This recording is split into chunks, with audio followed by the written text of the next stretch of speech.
wow, your passion is great. You're also an artist. Yeah. Yeah. I have imposter syndrome. I mentioned that earlier, but that's the disease I have. So just bear with me.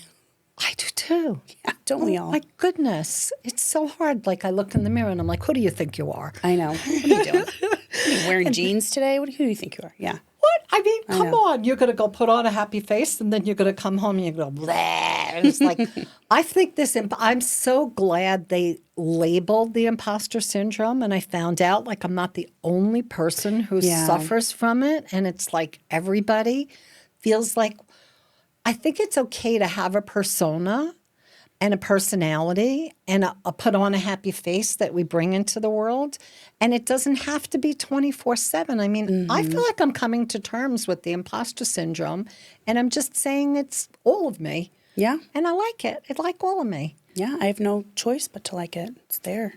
Exactly. And if it's who you are and that's what you bring around, I might as well like it. Yeah. Even move toward loving it because it's all of me anyway. Yep. I interviewed Isabella Rossellini years ago, and the name of her book was Some of Me.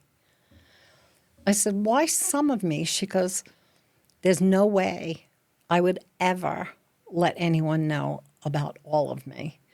And it was that part that was part of that imposter syndrome that you want to hide that you don't think is good enough. Well, hide, but also I've also been learning because I'm quite the oversharer. I mean, I tell everybody all of my business all the time, and I really need to like take a step back from that. But there's also I heard somebody say like that there are some parts that you should keep sacred for yourself. And so it's not that you have shame about it necessarily, but it's like some things you should be yours. And so I've been thinking about that a lot, but I mean, it's still so hard because I'm like, if I meet you, I'm telling you my medical history and my trauma because I'm like, I want to put it all up front. Right. You know? And know what you're getting yourself into. Yeah. And this is all that. Well, but you didn't do that at all when we met. I know. I'm trying really hard. I want you to know. Thank you. You did a great job. Thank you very much. You just showed me some of you. I did a very tiny little piece.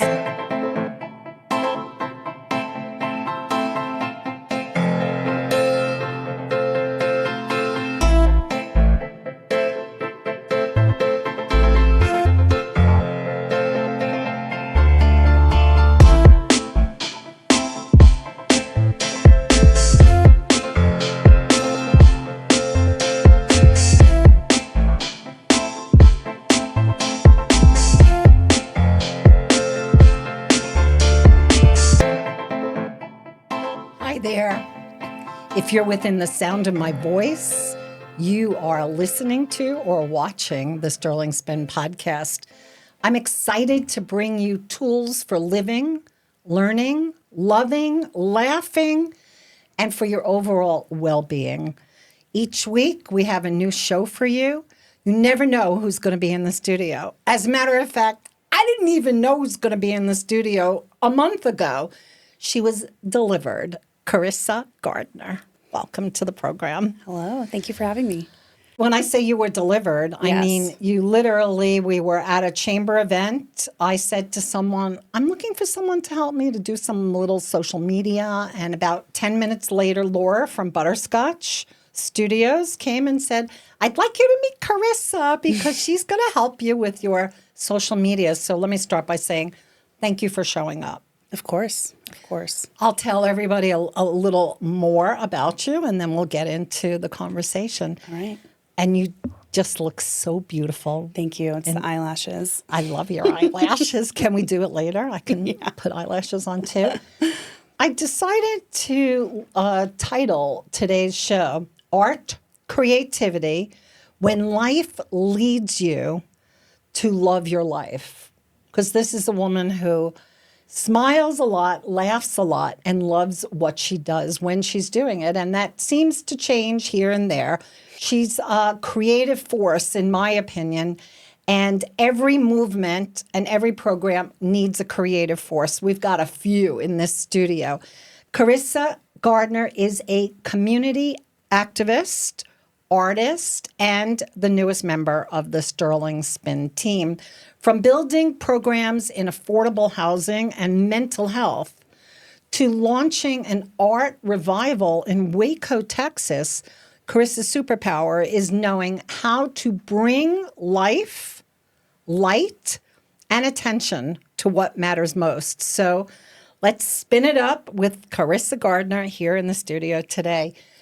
I'm so happy you're here. Thank you. Me too. I remember when I first interviewed Anthony, came in and we were like getting ready to start the show and he was coming on as a producer and we had all this excitement. And you've come in and you've brought in another level of excitement, of enthusiasm and creativity. So tell us, the first time you were in the studio, you came in with your camera, you decided to take a few pictures. How many? 400, yeah. For each episode that was being filmed. I didn't know. I don't know. Can never have too many. You were like, I have 400 pictures. I'm like, okay, what happens with them? What are you doing with these pictures? So I'm getting them off my phone first so I can have storage so I can take pictures of my cat. And I'm uploading them into the Google Drive, and then I'm using those for promotion. So you've got the Sterling Spin going. It's on Instagram, and I noticed you've been putting up some reels and some shorts. This is not language that I've been familiar with.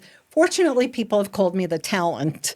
But I really think that you're the one who has the talent here, and our producer's the one who has the talent, and our live streamer has the talent, and our soundboard, Ryan, has the talent. So there's so much talent in this studio, and I'm just so excited. You come with a whole history, a background that you brought, somebody who is an advocate, who cares about people, been involved in housing, and then we'll get to talk a little bit about your art development. Yeah. But let's just start with how you got to care about your community and what inroads you made.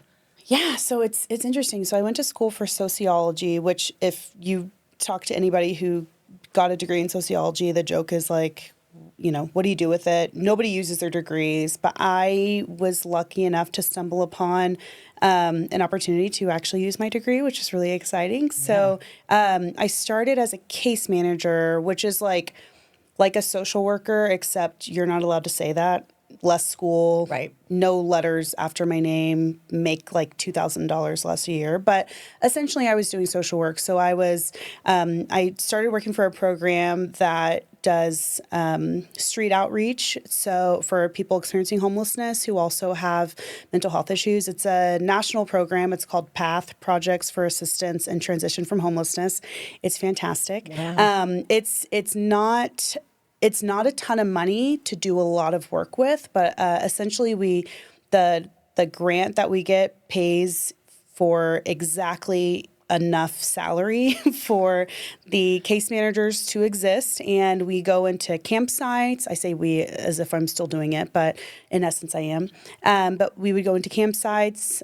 We would go under bridges. We would basically go to where the need was. And it's a little bit different than other case managers who have clients come to them in their office. Like some of the other mental health case managers would have appointments where clients would come to the offices, but we were working with people kind of before they got to that level of stability. So we would be going out to find people, tell them about what we do. And sometimes it would take months, maybe years to build trust and to where somebody was ready to take the next step in engagement. And so a lot of times it was just going sometimes to the same exact people, offering help. If they didn't take it, it's kind of like, all right, no harm, no foul. I'm here if you need me, and I'm going to come right back. And so it was really rewarding, but also like any civil service job, exhausting, a lot of compassion fatigue. It's thankless sometimes. I've never heard that phrase, compassion fatigue. Yeah, so it's that's a phrase that's used a lot in the healthcare work in the field. Just kind of, it's essentially like putting all of yourself into someone else, and how that can be exhausting in itself. Just like caring and giving so much of yourself. So we used to like call it like being codependent. It's not so much like I'm receiving something, like we're not giving and receiving each other. It's more like I'm giving a lot of myself, and there's only also so much you can do. And so it's I would almost like kind of compare it to how maybe parenting is sometimes. It's a lot to give to somebody else, and it can really like just wipe you out. I mean, like burnout. Especially, right. If you are giving more to someone than they want to receive, then the equation is imbalanced. Yeah. And that's where I can really see that fatigue coming. Yeah, and it's tough too because this is my favorite part of the work, but the entire idea of like being a case manager and maybe some of like what the difference is between like some other type of like caring relationships is I'm completely unbiased. You give nothing to me. I mean, like to the point where, we would have clients who were so thankful. Like we'd help them move into their home, get them Social Security benefits, get them, connected to mental health resources, and they'd want to give us something in return. And I've had clients like want to give me money, make me banana bread, give me flowers, so many things, have me over for dinner, and I can't, and I won't because then that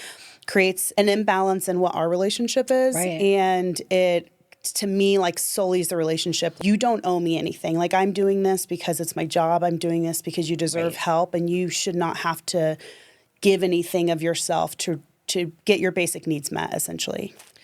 Well, I just want to say, having had casework experience myself. I was going to say, it's very similar to what you do. Many, many years ago, I worked as a representative for an agency in New York. And our clientele were Vietnamese refugee minor children who had been placed in foster care when they came to America. They were Amerasians. And it was really the same thing. Like, I'm there helping the families in order to make sure that everybody's needs were met.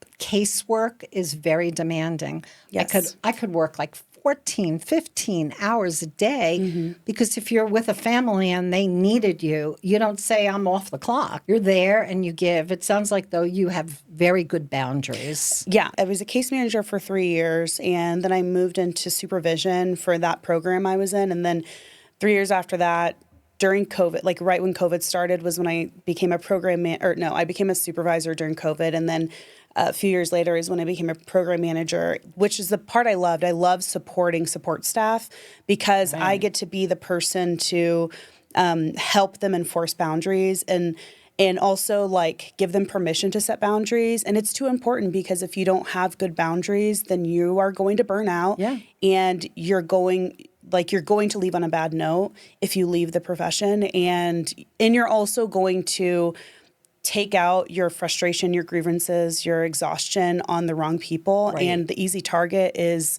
the vulnerable individuals that you're working with. And that was one of the first things I saw when I started working in the field was I would see people and I'm like, oh, I can tell you hate your job. And if you hate your job, don't do social work, don't work in social services, like don't work in a care profession because the people who are receiving services are very vulnerable. And if you're not greeting them with all of the like love and joy and support, then you're doing them a disservice and it's not their fault. And I think a lot of people who have these needs are highly sensitive people too. You don't really get it. You think that because the environments that they're living in are not like ideal or in a home, but the sensitivity level and the vulnerability level is very high. Oh, yeah. Well, and I was working in mental health. And so, you big. Even though you don't know what everybody's diagnosis is or if everybody even has a diagnosis, like our requirements for like they have to have a mental health issue and experience homelessness was pretty loose. It was like if you as the professional observe that there may be an issue, which I'm like, if somebody is experiencing homelessness, they at least are stressed. They at least have a little anxiety. Like, I'm just going to assume. But it was also, if they have an actual diagnosis or if they are self-reporting that they have some kind of mental health issue. And so the idea of also like person-centered care is kind of approaching and trauma-informed care, which are principles that are really important in our work. That's another one that's new for me. This trauma-informed care. If you've worked in this kind of field, though, it's something that you've practiced. There wasn't a name for it. We didn't have a word for it. Yeah, so it's essentially like approaching each person, individual family situation in a way that assumes that they have some kind of trauma or have experienced something that is going to require you to handle it with Isn't that with care. everybody? Honestly, I know. I don't know It really anybody is. who hasn't experienced trauma. Well, Everybody I has. say too, like the reason why I loved working that job is because of all of the ways that I learned to be like a good, caring friend and family member and partner. It's like you should handle every situation,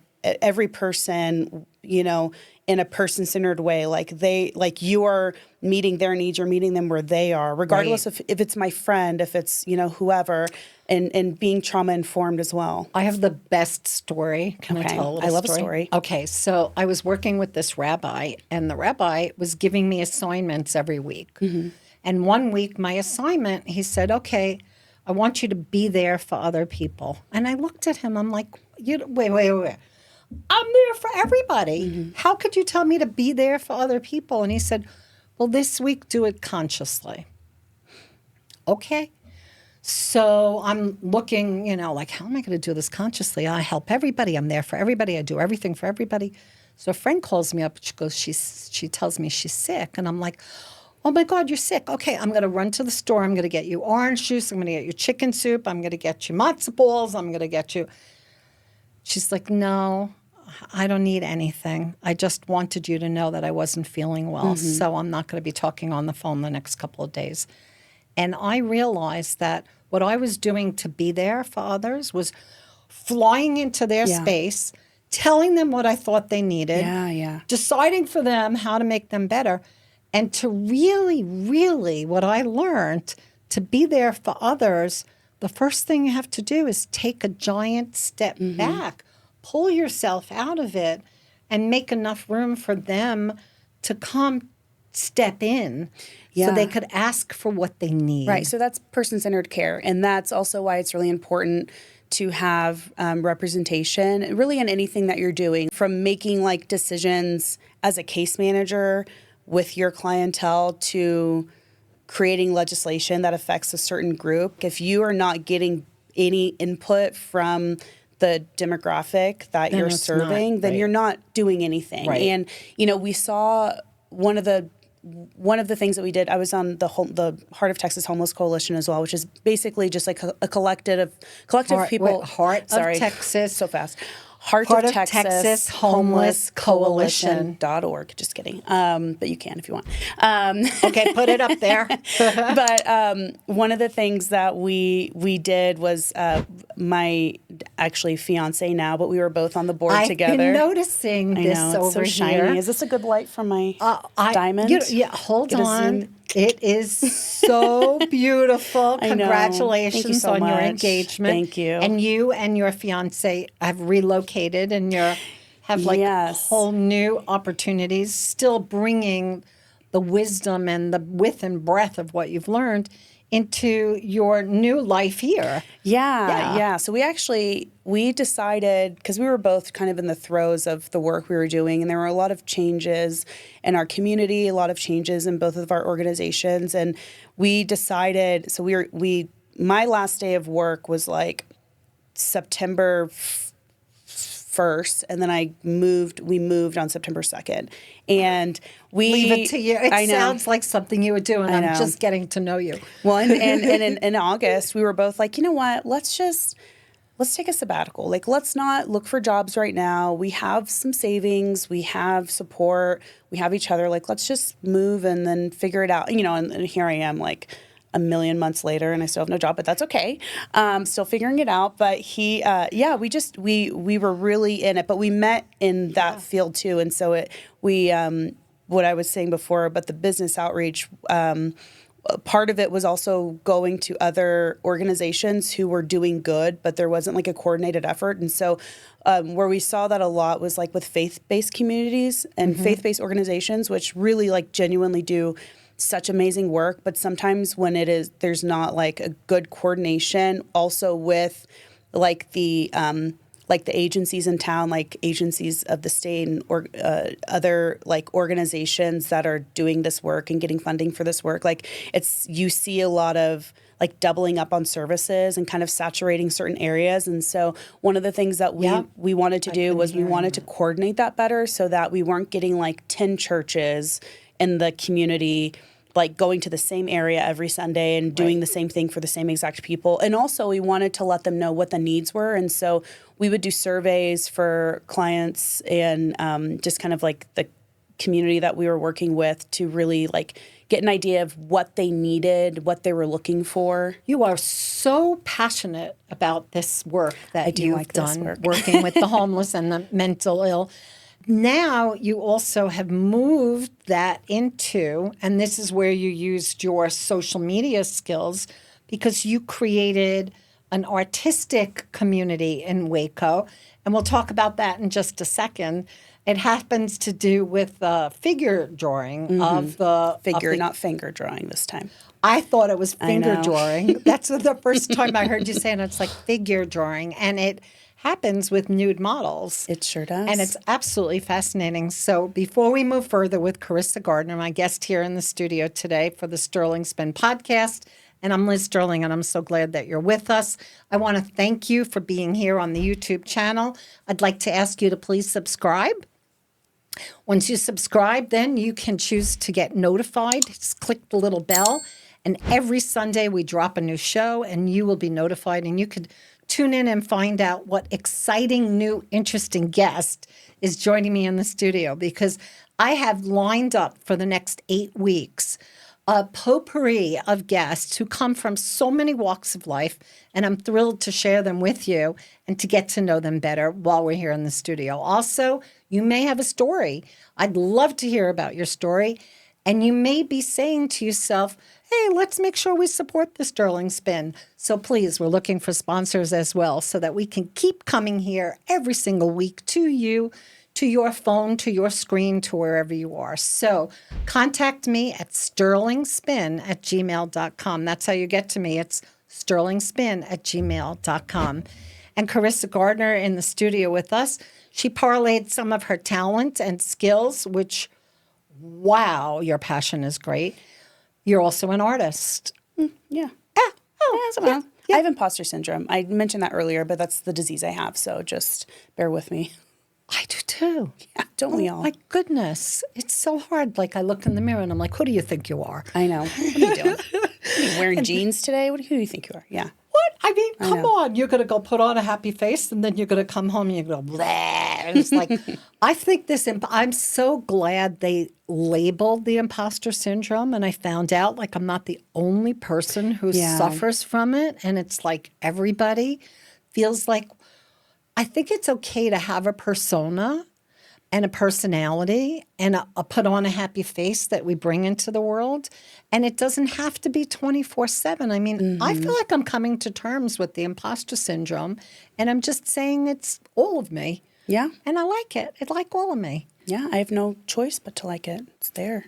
Exactly. And if it's who you are and that's what you bring around, I might as well like it. Yeah. Even move toward loving it because it's all of me anyway. Yep. I interviewed Isabella Rossellini years ago, and the name of her book was Some of Me. I said, why some of me? She goes, there's no way I would ever let anyone know about all of me. And it was that part that was part of that imposter syndrome that you want to hide that you don't think is good enough. Well, hide, but also I've also been learning because I'm quite the oversharer. I mean, I tell everybody all my business all the time, and I really need to like take a step back from that. But there's also I heard somebody say like that there are some parts that you should keep sacred for yourself. And so it's not that you have shame about it necessarily, but it's like some things you should be yours.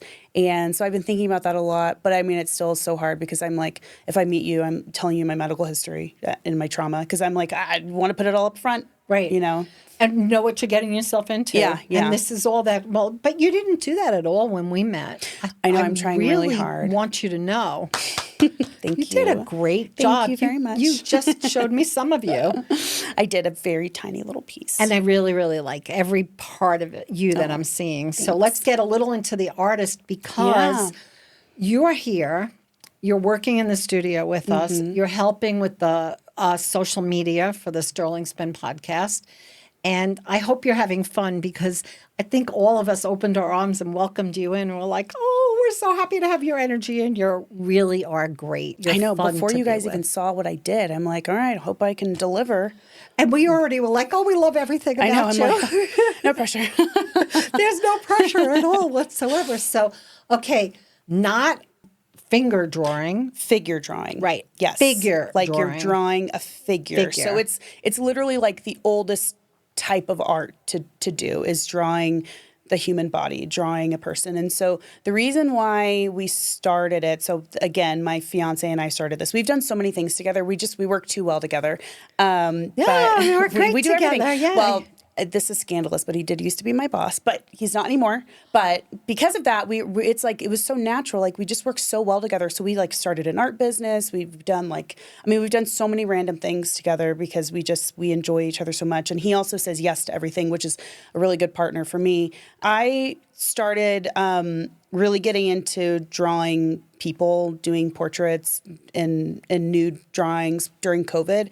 And I was having to drive. So I lived in Waco, which is like smack dab in the middle of the Bible Belt. It's there are just a few things that are, it's a little conservative in many respects, but like even in the artist respect, which I've always found odd because I feel like art is like such an outward expression that like nothing is off bounds with art. I think anything goes when it comes to art. It ought genuinely, to. yeah.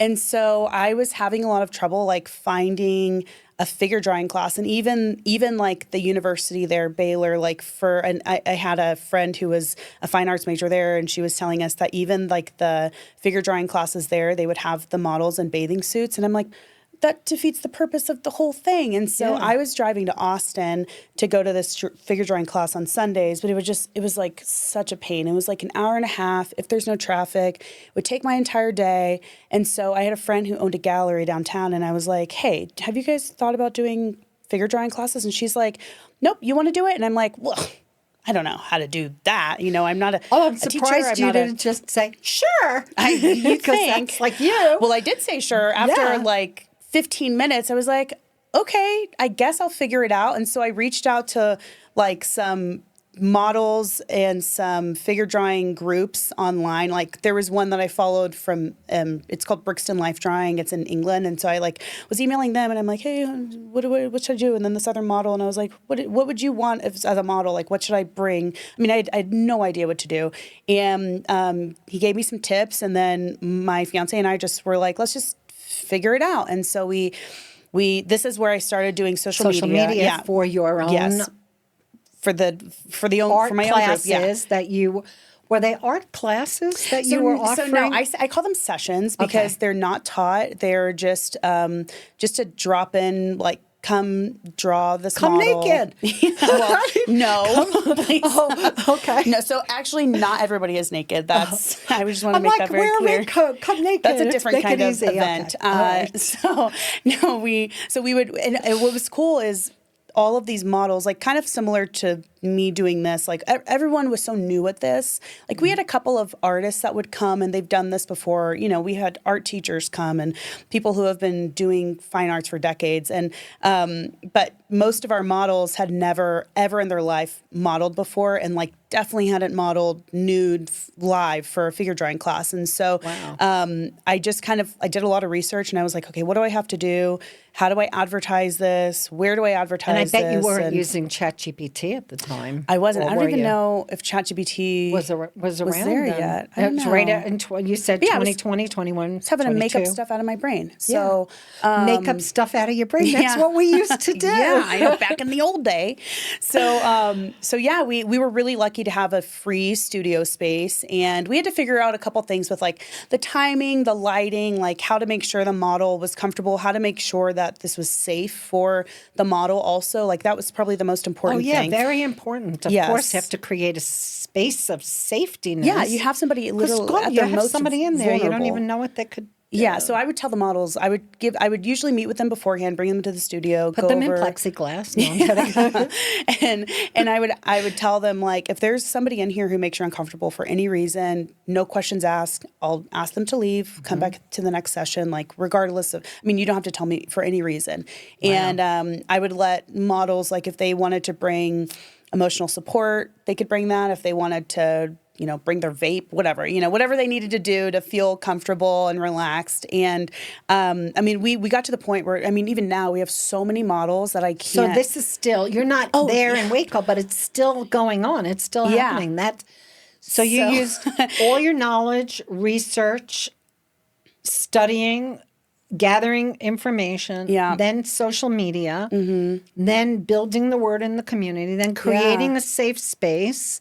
And from there, you built this whole business. Yeah. So we're kind of like the advocacy part comes into this too, is it was getting to be expensive. In order to pay the models and without knowing how many people would show up, we would charge for our 2-hour sessions. We would charge $10 per artist. For our 3-hour sessions, we would charge $15. But artists know artists don't have money. Yeah. And so for somebody to want to come regularly, it's going to clean them out. I mean, it's just too expensive. And we hated that we weren't getting a ton of people consistently because it was just getting to be too expensive. And a lot of times Sean would use his own money to pay the model because your fiance. Yes, my wonderful fiance.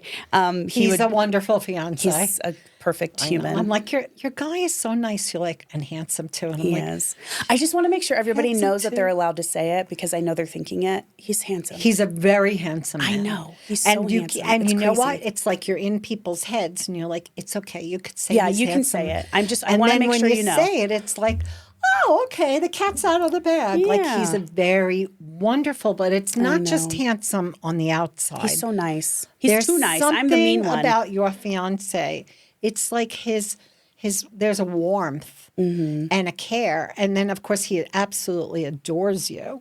I know he's obsessed with me. Okay, well, I didn't say the word obsessed. It's nice. I love it. And it's just wonderful. And he cares so much. So it's just an absolute pleasure to know that you're in such good, loving company and care. I'm so lucky. And he used his grant writing skills to write a grant so that we could offer the classes for free and pay the models $30 an hour, buy supplies for artists who didn't have any. And it's still going. So we got the grant and then we were like, oh my gosh, we're moving like in 6 months. What do we do?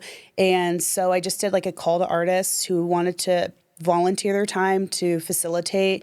And and so they facilitate and we manage the models, the money, the advertising.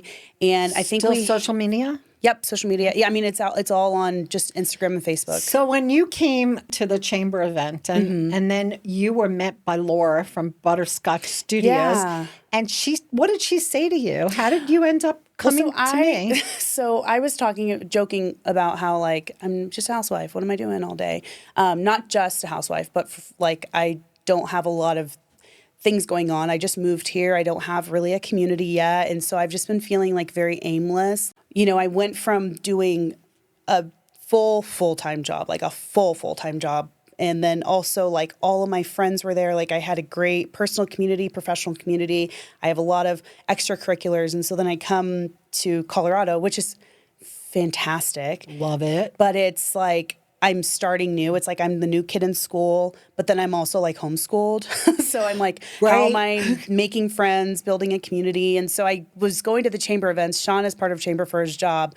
And I'm his like networking guru, I guess, because he's shy. And so I'm like, well, if we're going to come here, we can't just eat food, even though the Chamber is amazing. Food was very good. So it's the most amazing events I've ever seen. And I'm like, we got to at least get 2 contacts. And so, we're talking to Laura and her wife, and I'm just talking about like, I don't know, what am I going to do? And she was like, I was just talking to somebody who needs social media. And I was like, I wouldn't say I'm like a social media person. I'm just like 31. So I naturally know how to do things. Right. And she was like, and it doesn't matter. You could just meet her and see if you guys vibe. And so I met you, and you loved me immediately. And I did. So then you invited me like in a few days to come to the studio, and I'm like, I guess I'm doing this now. So, and I think I remember you saying it was so surreal because the first time you came in to the studio, and at the end of the day, you were like, I don't really know how I got here.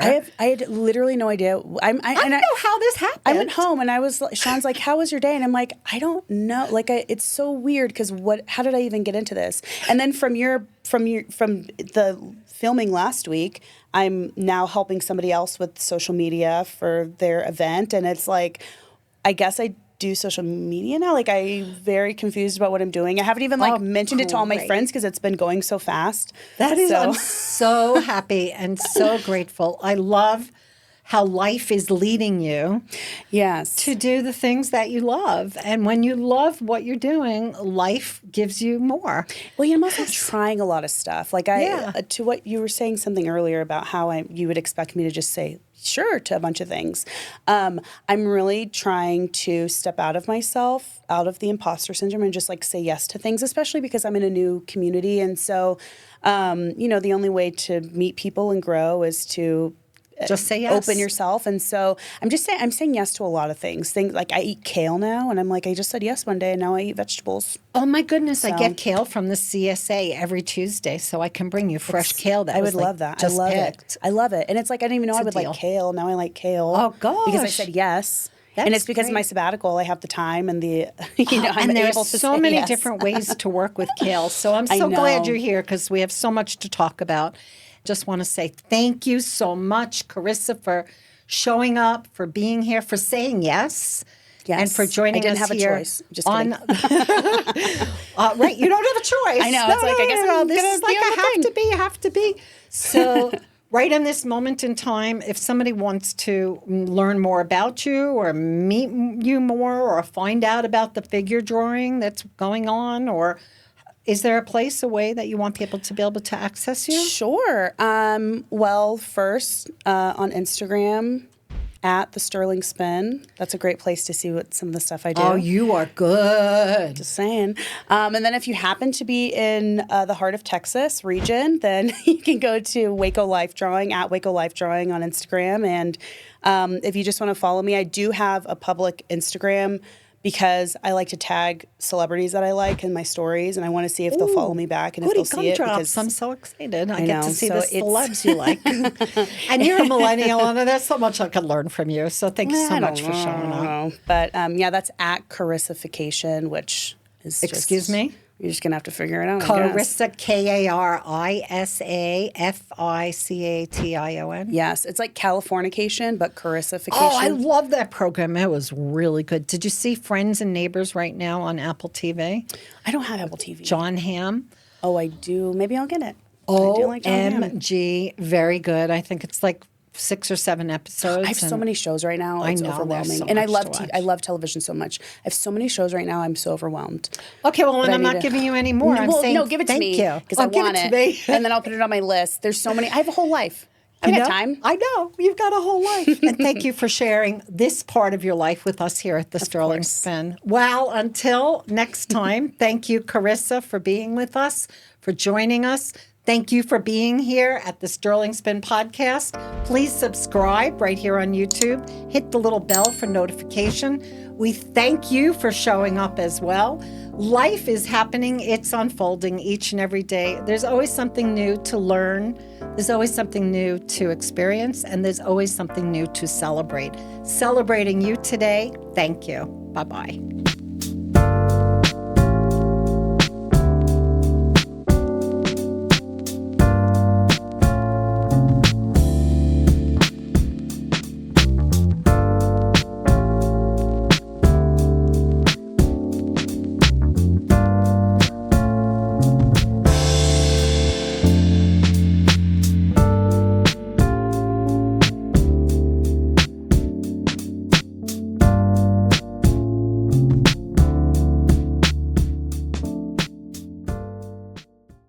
Best story. Ready?